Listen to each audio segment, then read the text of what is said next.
నాకు హామీ ఇచ్చారు. అండ్ నాకు చాలా కొంచెం ఈరోజు ఒక ధైర్యంతో వెళ్తున్నాను. ప్రతి ఒక్కరూ ఇంటి దగ్గర కూడా ఏ గొడవలు లేకుండా అంత పీస్ఫుల్గా, ఇంటి బయట కూడా గొడవలు లేకుండా పీస్ఫుల్గా ముందుకు తీసుకెళ్తారు. నేను కూడా మాటించాను నా తరపు నుంచి ఏ గొడవ ఉండదు అనేసి. సో ప్రతి ఒక్కరికి అలాగే దెబ్బతగిన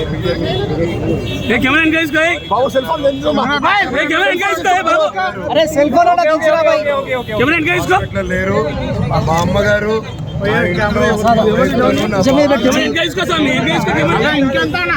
రిపోర్ట్ చూశాను, ఇంటర్వ్యూ. మా అమ్మ హాస్పిటల్లో అడ్మిట్ అయినారని చెప్పారు. దయచేసి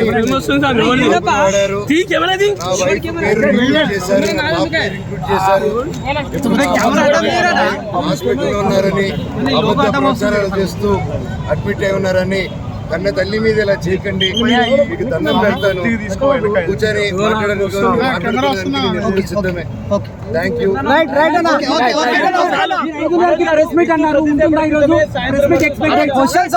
చచ్చిపోతున్నాము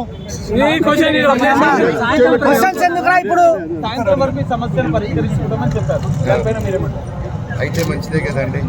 అందరికి మంచి జరిగితే మంచిదే కదా. ఊళ్ళందరికీ మంచి జరగాలి.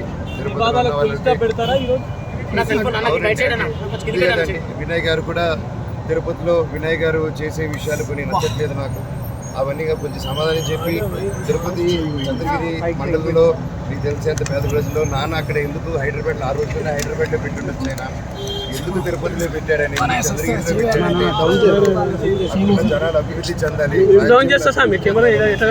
ఆ మైండ్ సెట్ పెట్టి ఎంతో కష్టపడి దూరం తీసుకొచ్చారు దాన్ని.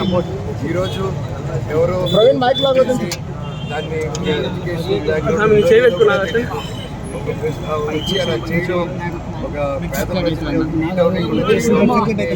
నాన్నగారి దగ్గరికి వెళ్ళలేకపోతున్నారు. ఆయన వరకు రీచ్ అవ్వట్లేదు. కెమెరా డౌన్ చేయండి, ఫ్రంట్ ఉన్నది.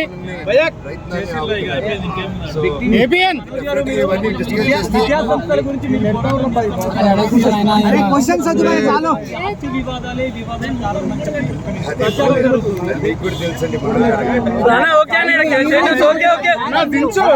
సాయంత్రం ప్రెస్ మీట్ ఉందా?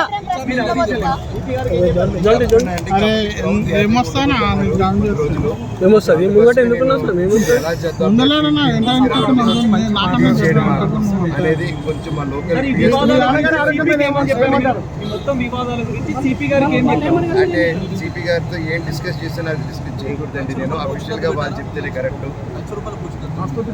మనోజ్ మీరు స్టేట్మెంట్లు ఇస్తారా, దాడులు కూడా చేస్తారు మీ ఫ్యామిలీ జర్నలిస్ట్?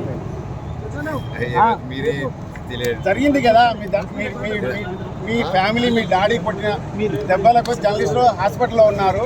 దానిపైన నీ వివరణ ఏం చెప్పండి, మీ వివరణ చెప్పండి.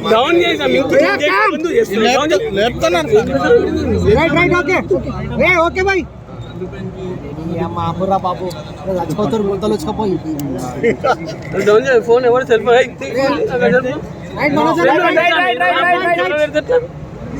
విజయ్ అనే వ్యక్తిని, అనే వ్యక్తిని ఆల్రెడీ పట్టుకుని ఉన్నారు.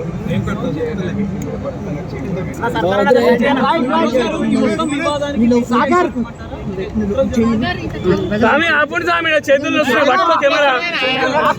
చూడు తెలుస్తుంది. ఏదైతే చూస్తున్నారు